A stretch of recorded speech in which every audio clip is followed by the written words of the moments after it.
Hi everybody. Today I'm going to show you how we can take this basic form, a tube that we constructed in our last videos, and do some things with it while it is in the plastic form, while it's really soft and moldable.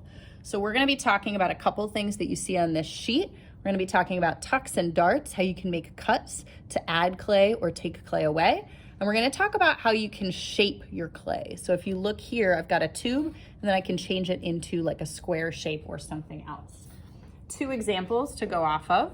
So this one was a tube originally, but they went and pushed it in and shaped it. So now it's kind of more of an oval form. The other one I want to show you is this vase. So this was using the tucks and darts method where you push and pull with your clay and you add and you subtract with it. All right, so we've got our tube. It is soft, it is freshly made. I'm gonna take this newspaper out if I can, just to kind of make it easier. And I think the first thing I'll show you is just how you can paddle on the surface, if I can get a paddle. All right, so a paddle with clay is just a way to shape it. You can also use your hands and shape it, but if I wanna square this off, I can start turning my clay and just putting pressure on at different sides, and it will slowly start to square out the form, okay? You can also do it with your hands, as I said, just kind of pushing and pulling to kind of create a different shape. Now, let's say I wanna make something that's a little more organic, or if I wanna pull out the inside, so I want it to have kind of a curved shape. What I can do is take and put my hand on the inside and basically push out where those fingers are. I'm gonna move it a little closer so you can see. Okay, so if you look at this side, you might see there's a little curve there. I'm gonna keep pushing with these fingers, and you might see that it's slowly starting to curve and create a little bump, okay? In the same way, let's say right next to it or right above it, I want it to go in. So I can go and press with my fingers. Let's move that camera up. I can start to press with my fingers, and it'll start to go in. I could do the same down here to really accentuate this curve. All right, so now on the other sides, I could do something similar, or if I just wanted it on that one side, I could leave it like so. But that's simply with pushing from the inside and pushing from the outside to kind of shape it. Let's say I wanna do some things that are a little more aggressive. So this is where we're gonna do some tucks and darts. This is a technique that you use with sewing, like if you're making dresses. So with this method, we're gonna cut some areas out and then slip and score them back together, and you'll see how it changes the form. With the second method, we're gonna make a little incision, add some extra clay, and you'll see how it bumps it out. So first I'm gonna take my knife tool and I'm gonna cut a section. Let's take a piece from right up here, okay? And then I'll also do one down here just to show you. Okay, so I made a little incision. Here I'm going to cut out the piece of clay.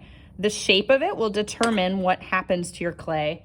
If it's bigger, if it's longer, if it's wider, it'll do more things to it. So now I would simply go back with my slip and my fork or my needle tool. I would scratch these areas up. Really make sure you're scratching them up. Add some nice slip to the surface, and then I can slowly press the slab together. Okay, and then all of a sudden it'll modify the form. In the same way, this one down here, if I push these sides together, I can start to get it to close up.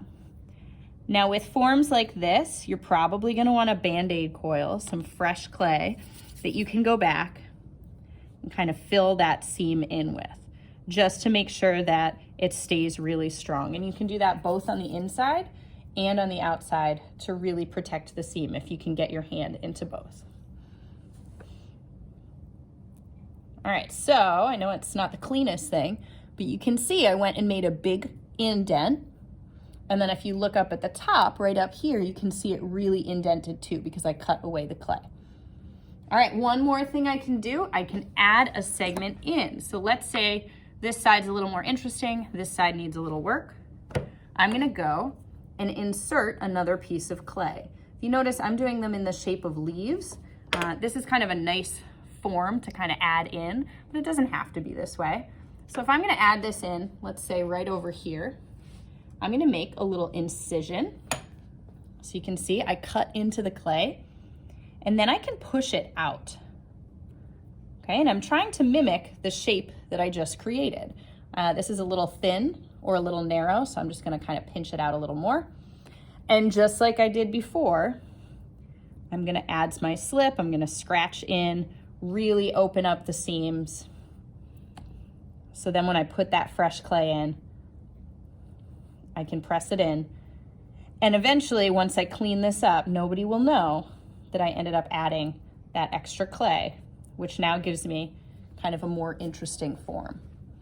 Okay, so all of these techniques I showed you, shaping with the paddle, going and doing tucks and darts, all of them you want to do when your clay is really soft. And if you notice, I'm keeping it vertical. If I turn it, gravity is going to push down on it when it's this soft. All right, so these are some basic ways that you can manipulate a plastic slab to create more of an interesting form.